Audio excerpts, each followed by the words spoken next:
I remember on that show Bigfoot Bounty. By the way, this is Washington State Bigfoot. Just watch everything in this playlist of Washington State Bigfoot, and you get the whole story on it.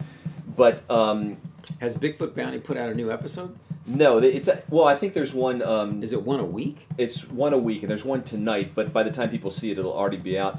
But I want to talk about how people go on Bigfoot, expeditions. I can't remember who it was on Bigfoot, $1 Million Bigfoot Bounty, that sold their truck or sold something or other in order to, do further investigation on their own something like that. That's not really out of the ordinary.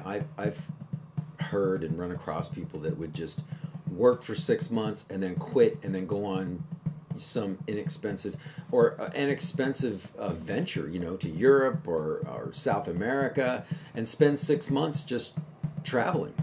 What is an example of that? What kind of work would they do to get money in 6 months? Well, I mean, anywhere you just get a job and just save all your money.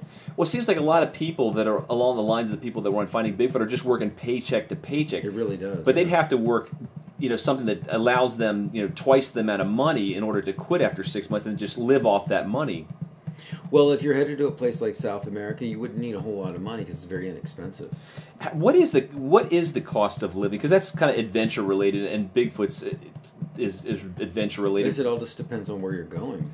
So, is it extremely dangerous in South America? I would say it's probably not as safe as the United States, that's for sure. But there's areas that, I think not George Lucas, who's the guy that directed Francis Ford Coppola? Doesn't he have a home in Costa Rica, or there's famous people? There certainly is, and I'm sure there's places that are safe and places that are unsafe. You just have to really know. You have to be advised on where you're going. The founder of McAfee antivirus software, John McAfee, where was he? I think it was Belize, wasn't it? But where's Belize? Belize is Central America. No, I don't. Where is that? It's not far from the tip of Mexico.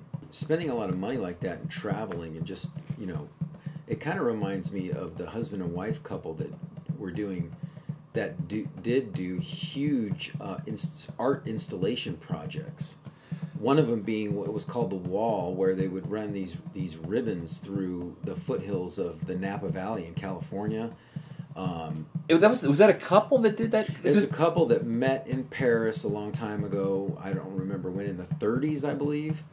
And then they did these huge art installations. I mean, massive, and it cost millions of dollars, and it took years to put together. Who funds this stuff? Who funds this stuff? Well, they did it on their own. They did huge fundraisers. Oh, fundraisers. And that brings us back to Bigfoot. People can raise money for their Bigfoot exhibitions. Well, yeah. I mean, if you put it out there, and with social media today, you could probably do that. If people buy into it and send you a few bucks, if you collect a few bucks from a lot of people, you can really do something with that. Or one of those Kickstarter projects. But let's talk about that in the next episode.